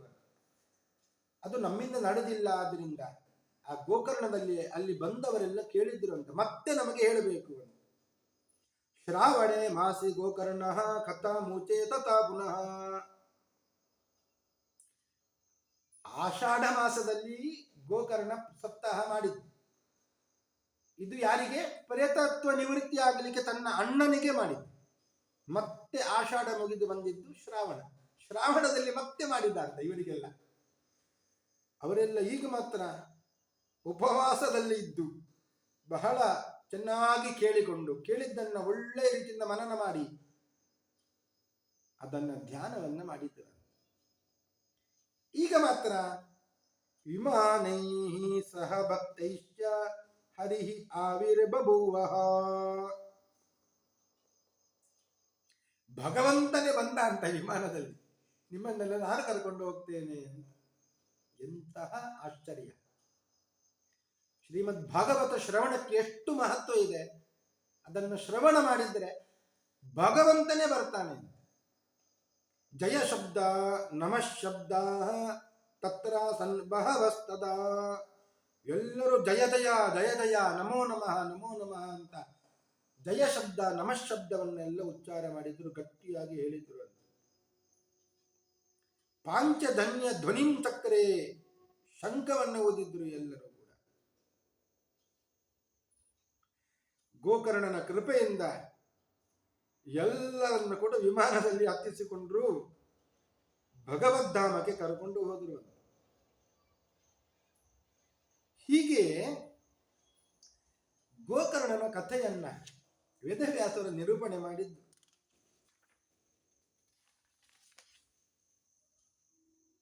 ಎಂತಹ ಪಾಪವನ್ನೇ ಮಾಡಿ ಮಾಡಿ ಅವನಿಗೆ ಪ್ರೇತತ್ವ ಬಂದರೂ ಆ ಪ್ರೇತತ್ವದಿಂದ ನಿವೃತ್ತಿಯನ್ನು ಕೊಡುವಂತಹ ದೊಡ್ಡ ಒಂದು ಉಪಾಯ ಯಾವುದು?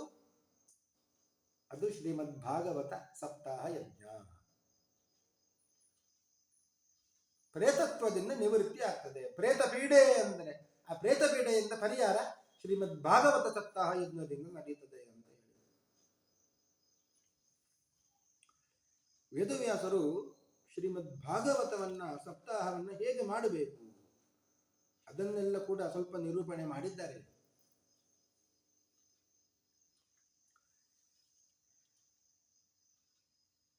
ಭಾಗವತವನ್ನು ಹೇಳುವ ಪುರಾಣಿಕರನ್ನ ಕರೆದು ಅವರಿಗೆ ಉಪಚಾರವನ್ನು ಮಾಡಿ ಆಸನವನ್ನು ಕೊಟ್ಟು ಅವರ ಮುಂದೆ ಕೂತುಕೊಂಡು ಶ್ರೀಮದ್ ಭಾಗವತವನ್ನು ಕೇಳಬೇಕು. ಆ ಭಾಗವತ ಅದಕ್ಕೆ ಪುಸ್ತಕಕ್ಕೂ ಕೂಡ ಪೂಜೆಯನ್ನು ಮಾಡಬೇಕು. ಯಾಕೆ ಅಂದರೆ ಶ್ರೀಮದ್ ಭಾಗವತಾಖ್ಯೋಯಂ ಪ್ರತ್ಯಕ್ಷ ಕೃಷ್ಣ ಏವಹಿ. ಭಾಗವತ ಅಂದರೆ ಅದು ಪ್ರತ್ಯಕ್ಷ ಕೃಷ್ಣನೇ, ಆದ್ದರಿಂದ ಕೃಷ್ಣನ ವಾಂಗ್ಮಯ ಮೂರ್ತಿ, ಆದ್ದರಿಂದ ಅದಕ್ಕೂ ಪೂಜೆ ಮಾಡಬೇಕು. ಅದನ್ನು ಹೇಳುವವರಿಗೂ ಕೂಡ ಪೂಜೆಯನ್ನು ಮಾಡಬೇಕು. ಆ ಸೂರ್ಯೋದಯ ಆರಭ್ಯ ಹೇಳುವ ಸಪ್ತಾಹ ಯಜ್ಞದ ಕ್ರಮವನ್ನ ಹೇಳ್ತಾ ಇದ್ದಾರೆ. ಸೂರ್ಯೋದಯಂ ಆರಭ್ಯ, ಸೂರ್ಯ ಉದಯ ಆಗುವಾಗಲೇ ಕಥೆಯನ್ನ ಆರಂಭ ಮಾಡಬೇಕು. ಮಧ್ಯಮ ಸ್ವರದಿಂದ ಹೇಳಬೇಕು. ಎಲ್ಲಿವರೆಗೆ ಹೇಳಬೇಕು? ಮಧ್ಯಾಹ್ನದವರೆಗೆ ಹೇಳಬೇಕು. ಮಧ್ಯಾಹ್ನ 2 ಗಳಿಗೆ ವಿಶ್ರಾಮ, ಸ್ವಲ್ಪ ನಿಲ್ಲಿಸಬೇಕು. ಆ ಸಂದರ್ಭದಲ್ಲಿ ಊಟ ಮಾಡುವುದು ಅಲ್ಲ, ಭಗವಂತನ ಗುಣಕೀರ್ತನೆಯನ್ನೆಲ್ಲ ಮಾಡುತ್ತಾ ಇರಬೇಕು, ಸಂಕೀರ್ತನೆಯನ್ನ ಮಾಡಬೇಕು. ಮತ್ತೆ ಸೂರ್ಯ ಅಸ್ತದವರೆಗೆ ಕೇಳಬೇಕು.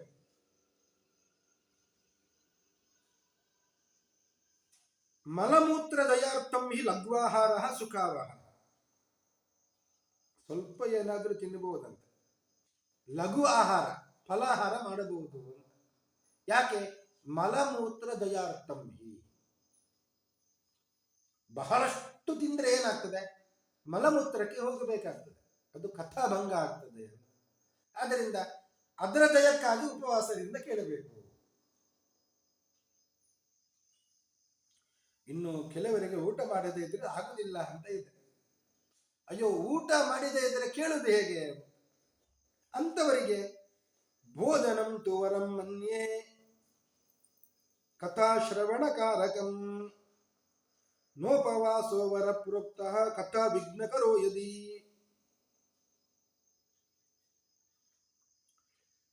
ಉಪವಾಸ ಮಾಡಿ ಕೇಳಲಿಕ್ಕೆ ಆಗುದಿಲ್ಲ ಅಂತ ಇದ್ರೆ ಆಗ ಕಥಾಭಂಗ ಅದು ಕೂಡ ಆಗ್ತದೆ. ಆದ್ದರಿಂದ ಅಂತವರು ಕೂಡ ಫಲಾಹಾರೇಣ ವಾಭಾವ್ಯಂ, ಉಪಹಾರ ಮಾಡಬಹುದು, ಫಲಾಹಾರ ಮಾಡಬಹುದು. ಇಲ್ಲದೇ ಇದ್ರೆ ಏಕಭುಕ್ತೇನ ವಾ ಪುನಃ ಒಂದು ಬಾರಿ ಭೋಜನ ಮಾಡಬಹುದು. ಸುಖ ಸಾಧ್ಯಂ ಭವೇದ್ಯತ್ತು ಕರ್ತವ್ಯಂ ಶ್ರವಣಾಯ ತತ್ತು. ಏನು ಮಾಡಿದ್ರು ಕೂಡ ಅದು ಶ್ರವಣಕ್ಕೆ ಅನುಕೂಲ ಆಗಬೇಕು ಅಷ್ಟೇ. ಭಾಗವತ ಶ್ರವಣಕ್ಕೆ ಅನುಕೂಲ ಆಗುವ ಹಾಗೆ ನೋಡ್ಕೊಳ್ಬೇಕು. ಉಪವಾಸ ಮಾಡಿ ಕೇಳುತ್ತೇನೆ ಅಂದ್ರೆ ಉಪವಾಸ ಮಾಡಿಯೇ ಕೇಳಬೇಕು. ಆ ಸಾಮರ್ಥ್ಯ ಇದ್ರೆ ಕೇಳಬೇಕು. ಸಾಮರ್ಥ್ಯ ಇಲ್ಲ,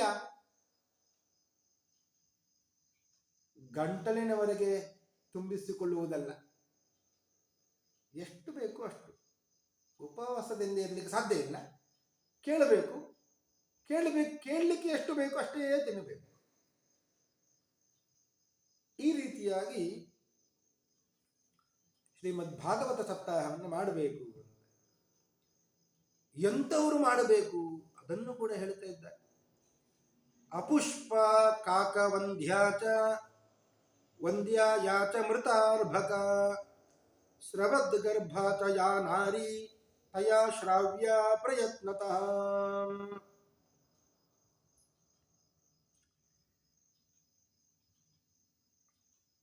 ಎಂಥವರೆಲ್ಲ ಕೇಳಬೇಕು ಅಂತ ಹೇಳ್ತಾ ಇದ್ದಾರೆ ವೇದವ್ಯಾಸರು.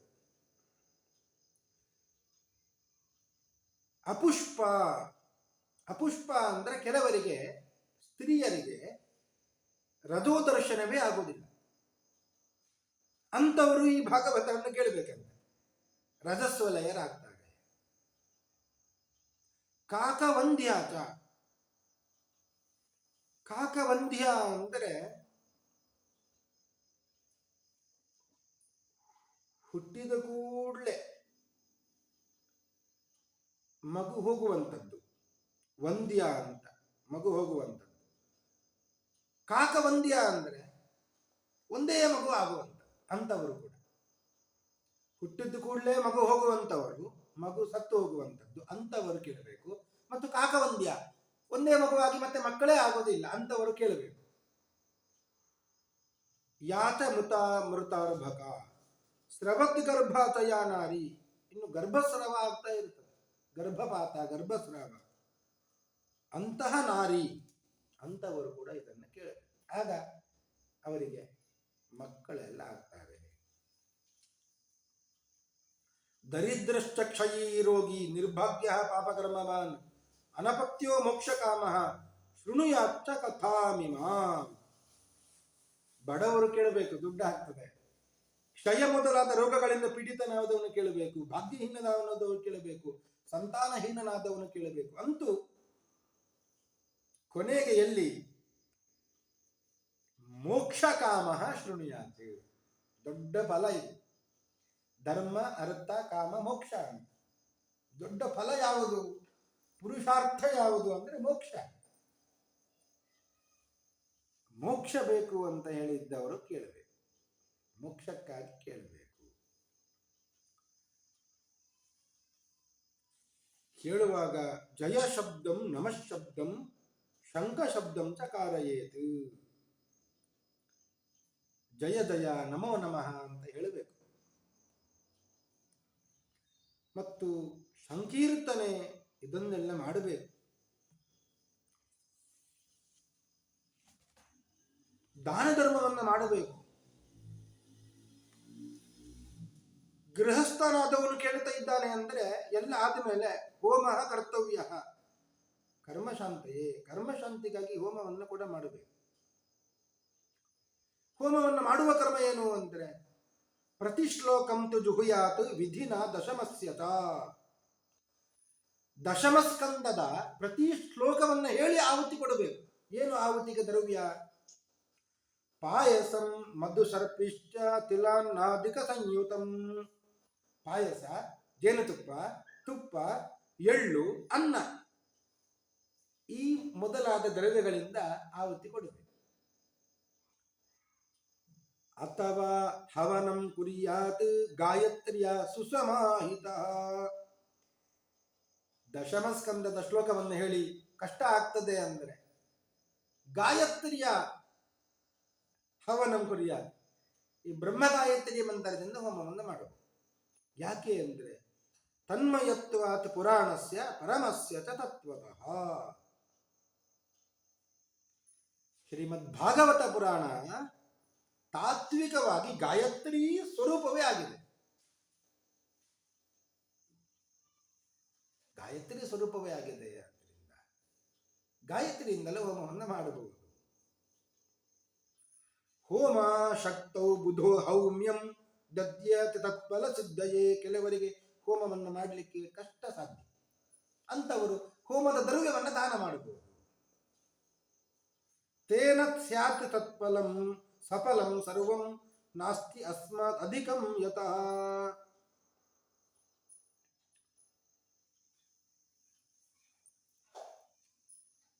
ನಾನಾ ಛಿದ್ರ ನಿರೋಧಾರ್ಥಂ ನ್ಯೂನತಾಧಿಕತಾನಯೋ. ಹೇಳುವಾಗ ತಪ್ಪಾಗ್ತದೆ, ಕೇಳುವಾಗಲೂ ಮನಸ್ಸು ಎಲ್ಲೆಲ್ಲೂ ಹೋಗ್ತದೆ. ಇದೆಲ್ಲ ನ್ಯೂನಾಧಿಕ ದೋಷ. ನ್ಯೂನತೆ, ಅಧಿಕತೆ ಇದೆಲ್ಲ ದೋಷ ಆಗುವಂಥದ್ದೇ. ಇದಕ್ಕೆ ಏನು ಮಾಡಬೇಕು ಅಂದ್ರೆ ದೋಷಯೋ ಪ್ರಶಮಾರ್ಥಂ ಚ ಪಠೇತ್ ನಾಮ ಸಹಸ್ರಕಂ. ನ್ಯೂನಾಧಿಕ್ಯ ಆಗಿರುವ ದೋಷಕ್ಕೆ ಪರಿಹಾರ ಏನು ಅಂದ್ರೆ ಪಠೇತ್ ನಾಮ ಸಹಸ್ರಕಂ. ವಿಷ್ಣು ಸಹಸ್ರನಾಮ ಪಾರಾಯಣ ಮಾಡಿದ್ರೆ ಸಾಕು. ನ್ಯೂನಾಧಿಕ್ಯ ದೋಷ ಅಂದ್ರೆ ಅದು ಪರಿಹಾರ ಆಗ್ತದೆ ಅಂತ. ಅಷ್ಟು ಸಪ್ತಾಹ ಯಜ್ಞದ ಕ್ರಮವನ್ನು ಹೇಳಿದ್ದಾರೆ. ಹೋಮ ಮಾಡಬೇಕು, ಹೋಮ ಮಾಡಲಿಕ್ಕೆ ಆಗುವುದಿಲ್ಲ, ಅದೆಲ್ಲ ನ್ಯೂನಾಧಿಕ್ಯ ಪರಿಹಾರಕ್ಕೆ ಹೋಮ. ಅದು ಆಗ್ಲಿಲ್ಲ ಅಂದ್ರೆ, ಶಕ್ತಿ ಇಲ್ಲ ಅಂದ್ರೆ ಹೋಮ ದ್ರವ್ಯ ದಾನ ಮಾಡಬೇಕು. ಅದು ಆಗಿಲ್ಲ ಅಂದ್ರೆ ವಿಷ್ಣು ಸಹಸ್ರನಾಮ ಪಾರಾಯಣ ಮಾಡಿದ್ರೆ ಸಾಕು. ತೇನಸ್ಯಾತ್ ಸಫಲಂ ಸರ್ವಂ. ಈ ಸಪ್ತಾಹ ಯಜ್ಞದ ಫಲ ಎಲ್ಲ ನಮಗೆ ಸಿಗ್ತದೆ. ಹೀಗೆ ವೇದವ್ಯಾಸರ ಪದ್ಮಪುರಾಣದಲ್ಲಿ ನಿರೂಪಣೆಯನ್ನ ಮಾಡಿದ್ದಾರೆ. ಹೇಗೆ ಮಾಡಬೇಕು, ಯಾಕೆ ಮಾಡಬೇಕು. ಎರಡು ಕಥೆಯನ್ನ ನಾವು ಕೇಳಿದ್ದೇವೆ. ಒಂದು, ಜ್ಞಾನ ಭಕ್ತಿ ವೈರಾಗ್ಯ ದೃಢವಾಗಿ ನಿಲ್ಲಬೇಕು. ಸನತ್ ಕುಮಾರರು ಅದಕ್ಕಾಗಿಯೇ ಸಪ್ತಾಹ ಯಜ್ಞವನ್ನು ಮಾಡಿದ್ರು. ವೃದ್ಧರಾದಂತಹ ಜ್ಞಾನ ಮತ್ತು ವೈರಾಗ್ಯ ಇವರಿಬ್ಬರು ಕೂಡ ತರುಣರಾಗಿ ಬಿಟ್ಟರು ಅಂತಹ ಕಥೆ. ಇನ್ನೊಂದು ಕಥೆ ಕೇಳಿದ್ದು, ಅದು ಪ್ರೇತತ್ವ ನಿವೃತ್ತಿ ಆಗಲಿಕ್ಕೆ. ಜನ್ಮಾಂತರಗಳಲ್ಲಿ ಮಾಡಿದ ಪಾಪಕ್ಕೆ ಪ್ರೇತ ಜನ್ಮ ಬಂದರೆ ಆ ಪ್ರೇತತ್ವದಿಂದ ನಿವೃತ್ತಿ, ಮತ್ತು ಮನೆಯಲ್ಲಿ ಪ್ರೇತ ಪೀಡೆ ಏನಾದರೂ ಇದ್ರೆ ಅದರ ನಿವೃತ್ತಿಗಾಗಿ ಶ್ರೀಮದ್ ಭಾಗವತ ಶ್ರವಣ ಯಜ್ಞವನ್ನ ಮಾಡಬೇಕು.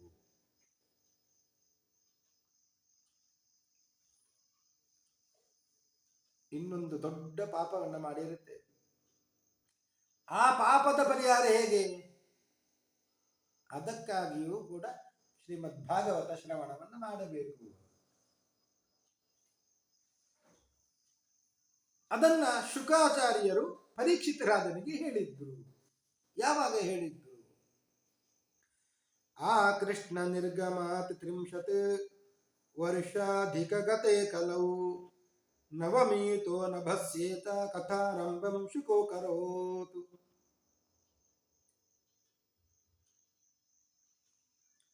ಕೃಷ್ಣ ನಿರ್ಗಮಾತಿ 30, 4,32,000 ವರ್ಷ ಅಂದರೆ ಅದು ಕಲಿಯುಗ. 4,32,000 ಕಲಿಯುಗ.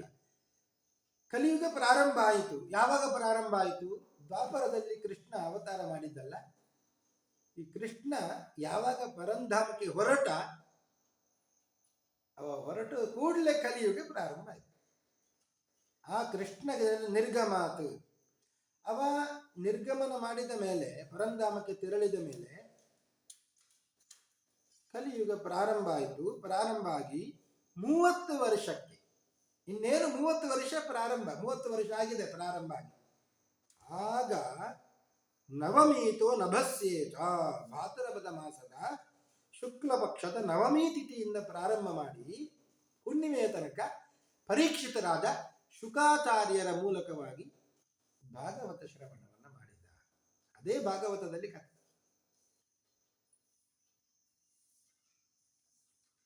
ಇದು ಶುಕಾಚಾರ್ಯರು ಪರೀಕ್ಷಿತರಾಜನಿಗೆ ಭಾಗವತವನ್ನ ಹೇಳಿದ್ದು. ಇದು ನಡೆದಿದ್ದು ಯಾವಾಗ ಅಂದರೆ ಕಲಿಯುಗ ಪ್ರಾರಂಭ ಆಗಿ 30 ವರ್ಷ. ಇದು ಆದ ಮೇಲೆ ಪರೀಕ್ಷಿತು ಶ್ರವಣಾಂ ತೇಚ ಕಲೌ ವರ್ಷ ಶತದ್ವಯೇ. ಇದು ಆಗಿ 30 ವರ್ಷ ಆದ್ಮೇಲೆ ಪರೀಕ್ಷಿತ್ ಕೇಳಿದ್ದು, ಶುಕಾಚಾರ್ಯರು ಹೇಳಿದ್ದು. ಇನ್ನು 200 ವರ್ಷ ಆದ ಮೇಲೆ ಶುದ್ಧೇ ಶುಚೋ ನವಮ್ಯಾಂ ಚ ಧೇನುಜೋ ಅಕಥಯತ್ ಕಥಾಂ. ಈ ಗೋಕರ್ಣ ಹೇಳಿದ. ಅರ್ಥಾತ್ 200 ಕಲಿಯುಗ ಪ್ರಾರಂಭ ಆಗಿ 230 ವರ್ಷ ಆದ ಮೇಲೆ ಧೇನುಜ ಅಕಥಯತೆ. ಧೇನುಜ ಅಂದ್ರೆ ಇದೇ ಗೋಕರ್ಣ. ಗೋಕರ್ಣ ಪ್ರೇತತ್ವದಿಂದ ಮುಕ್ತಿ ಆಗುವ ಸಲುವಾಗಿ, ತನ್ನ ಅಣ್ಣ ಪ್ರೇತತ್ವದಿಂದ ನಿವೃತ್ತಿ ಆಗುವ ಸಲುವಾಗಿ ಭಾಗವತ ಸಪ್ತಾಹವನ್ನು ಮಾಡಿದ. ಅದು ಯಾವಾಗ ಅಂದ್ರೆ ಆಷಾಢ ಮಾಸ. ಆಷಾಢ ಮಾಸದ ಶುಕ್ಲ ಪಕ್ಷದ ನವಮಿಯಿಂದ ಹುಣ್ಣಿಮೆಯವರೆಗೆ. ಆಮೇಲೆ ಮತ್ತೆ ಇನ್ನೊಮ್ಮೆ ಮಾಡಿದ ಶ್ರಾವಣ ಮಾಸದಲ್ಲಿ ಕೂಡ ಆಷಾಢ ಮುಗಿದು. ಅಲ್ಲಿ ಇದ್ದವರೆಲ್ಲ ಕೇಳಿದವರಿಗೆಲ್ಲ ಒಳ್ಳೆಯ ಮನನ ಆಗಬೇಕು, ನಿಧಿಧ್ಯಾಸನ ಆಗಬೇಕು ಅಂತ ಹೇಳಿದ್ರು. ಆಗ ಭಗವಂತನೇ ಬಂದು ಎಲ್ಲರನ್ನ ಕರ್ಕೊಂಡು ಹೋದ. ತಸ್ಮಾದಪಿ ಕಲವು ಪ್ರಾಪ್ತೆ. ಗೋಕರ್ಣ ಹೇಳಿದ ಮೇಲೆ ಮತ್ತು 30 ವರ್ಷ, 30 ವರ್ಷಗತೆ ಸತಿ, ಮತ್ತೆ 30 ವರ್ಷ ಆದ ಮೇಲೆ ಊಚುರೂರ್ಜೇಸಿತೆ ಪಕ್ಷೆ ನವಮ್ಯಾಂ ಬ್ರಹ್ಮಣ ಸುತಾಹ. ಕಾರ್ತಿಕ ಮಾಸದಲ್ಲಿ ಶುಕ್ಲ ಪಕ್ಷದಲ್ಲಿ ನವಮಿಯಿಂದ ಹುಣ್ಣಿಮೆಯವರೆಗೆ ಸನತ್ ಕುಮಾರರು ಹೇಳಿದರು. ಯಾಕೆ? ಈ ಭಕ್ತಿ ಜ್ಞಾನ ವೈರಾಗ್ಯ ದೃಢವಾಗಬೇಕು ಅಂತ ನಾರದರು ಹೇಳಲಿಕ್ಕೆ ಹೇಳಿ, ಸನತ್ ಕುಮಾರರು ಹೇಳಿದರು. ಹೀಗೆ ಮೂವರು ಹೇಳಿದ್ದು. ಮೊದಲಿಗೆ ಹೇಳಿದ್ದೇ ಶುಕಾಚಾರ್ಯರು. ವೇದವ್ಯಾಸರು ಅವರಿಗೆ ಉಪದೇಶ ಮಾಡಿದ್ದರು. ಶುಕಾಚಾರ್ಯರು ಅದನ್ನು ಪರೀಕ್ಷಿತನಿಗೆ ಹೇಳಿದರು. ನಂತರ ಗೋಕರ್ಣ ಹೇಳಿರುವಂಥದ್ದು. ಅದರ ನಂತರದಲ್ಲಿ ಸನತ್ ಕುಮಾರರು ನಾರದರಿಗೆ ಹೇಳಿರುವಂಥದ್ದು. ಹೀಗೆ ಶ್ರೀಮದ್ ಭಾಗವತ ಅದು ಪ್ರಾರಂಭ ಆಯಿತು. ಎಂತಹ ಕಥೆ ಇದು! ಸ್ವಪುರುಷಮಪಿ ವೀಕ್ಷ್ಯ ಪಾಶಹಸ್ತಂ ವದತಿ ಯಮಃ ಕಿಲ ತಸ್ಯ ಕರ್ಣಮೂಲೆ ಪರಿಹರ ಭಗವತ್ ಕಥಾಸು ಮತ್ತಾನ್ ಪ್ರಭುರಹಂ ಅನ್ಯ ನೃಣಾಂ ನ ವೈಷ್ಣವಾನಾಂ. ಯಮರಾಜ ತನ್ನ ದೂತರನ್ನ ಕರೆದು ಹೇಳ್ತಾನೆ, ಎಲ್ಲರನ್ನ ಬೇಕಾದ್ರೆ ಕರ್ಕೊಂಡು ಬನ್ನಿ, ತೊಂದರೆ ಇಲ್ಲ, ಪಾಪವನ್ನು ಮಾಡುವವರನ್ನು. ಆದರೆ ಯಾರು ಭಗವತ್ ಕಥೆಯನ್ನ ಕೇಳ್ತಾ ಇದ್ದಾರೋ ಅಲ್ಲಿಗೆ ಮಾತ್ರ ನೀವು ಹೋಗಬಾರದು. ಪರಿಹರ ಭಗವತ್ ಕಥಾಸು ಮತ್ತಾನು. ಭಗವಂತನ ಕಥೆಯನ್ನ ಯಾರು ಎಲ್ಲಿ ಕೇಳ್ತಾ ಇರ್ತಾರೋ, ಎಲ್ಲಿ ಶ್ರೀಮದ್ ಭಾಗವತ ಸಪ್ತಾಹ ಎಂದು ನಡೀತಾ ಇರ್ತದೋ ಅಲ್ಲಿಗೆ ಮಾತ್ರ ನೀವು ಹೋಗಬಾರದು. ಅಲ್ಲಿಗೆ ಹೋಗಲಿಕ್ಕೆ ನಮಗೆ ಅಧಿಕಾರ ಇಲ್ಲ ಅಂತ ಪ್ರಭುವಾದಂತಹ ಯಮರಾಜ ತನ್ನ ದೂತರಿಗೆ ಆಜ್ಞೆ ಮಾಡಿದ್ದಾನೆ. ಅಸಾರೇ ಸಂಸಾರೇ ವಿಷಯ ವಿಷಸಂಗ ಕುಲದಿಯ ಕ್ಷಣಾರ್ಧಂ ಕ್ಷೇಮಾರ್ಥಂ ಪಿಬತ ಶುಕಗಾಥಾ ತುಲಸುಧಾಂ. ಈ ಶ್ರೀಮದ್ ಭಾಗವತ ಎಂಬಂತ ಅಮೃತವನ್ನ ನಾವು ಪಾನ ಮಾಡಬೇಕು. ಯಾಕೆ ಅಂದರೆ ಈ ಸಂಸಾರದಲ್ಲಿ ಬಿದ್ದಿದ್ದೇವೆ. ಅಸಾರವಾದದ್ದು ಸಂಸಾರ ಇದು. ಯಾಕೆ ಅಂದರೆ ಎಲ್ಲವೂ ಕೂಡ ವಿಷಮಯವೇ.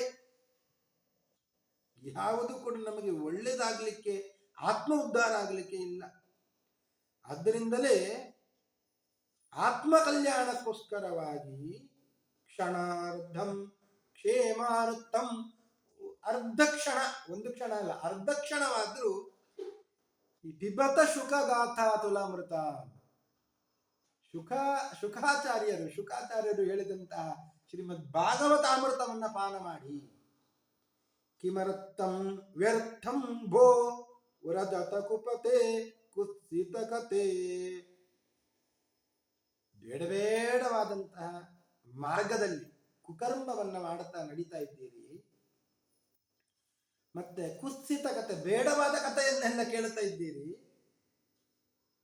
ಯಾಕೆ ಹೀಗೆ ಮಾಡಿಕೊಂಡು ವ್ಯರ್ಥವನ್ನಾಗಿ ಮಾಡಿಕೊಳ್ಳುತ್ತೀರಿ ಮನುಷ್ಯ ಜನ್ಮವನ್ನ? ಶ್ರೀಮದ್ ಭಾಗವತವನ್ನ ಕೇಳಿ. ಕೇಳಿದ್ರೆ ಏನಾಗ್ತದೆ?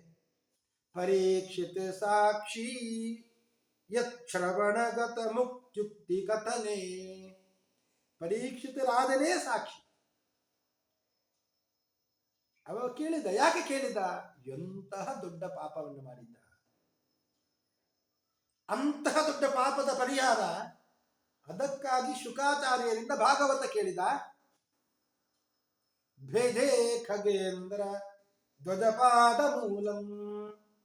ಕೇಳಿ ಆದ್ಮೇಲೆ ಏನಾಯಿತು ಅವನಿಗೆ? ಕಥೆಯನ್ನೆಲ್ಲ ಕೇಳಿ ಅನ್ನೋ ಪಾಪ ಎಲ್ಲ ಪರಿಹಾರವಾಗಿ ಅವ ಸಾಕ್ಷಾತ್ ವೈಕುಂಠಕ್ಕೆ ಹೋದ, ಭಗವಂತನ ಪಾದಮೂಲವನ್ನು ಸೇರಿದ. ಹಾಗಾದರೆ ಎಂತಹ ಪಾಪ ಬೇಕಾದರೆ ಇಲ್ಲಿ ಆ ಪಾಪ ಪರಿಹಾರಕ್ಕೆ ಭಾಗವತ ಕಥೆಯನ್ನು ಕೇಳಿ ಅಂತ ವೇದವ್ಯಾಸರು ನಿರೂಪಣೆ ಮಾಡಿದ್ದಾರೆ. ನಾಳೆಯಿಂದ ಶ್ರೀಮದ್ ಭಾಗವತವನ್ನು ಪ್ರಾರಂಭ ಮಾಡೋಣ ಅಂತ ಹೇಳುತ್ತಾ ಇವತ್ತಿನ ಉಪನ್ಯಾಸವನ್ನು ಮುಗಿಸ್ತಾ ಇದ್ದೇನೆ. ಶ್ರೀ ಕೃಷ್ಣಾರ್ಪಣಮಸ್ತು.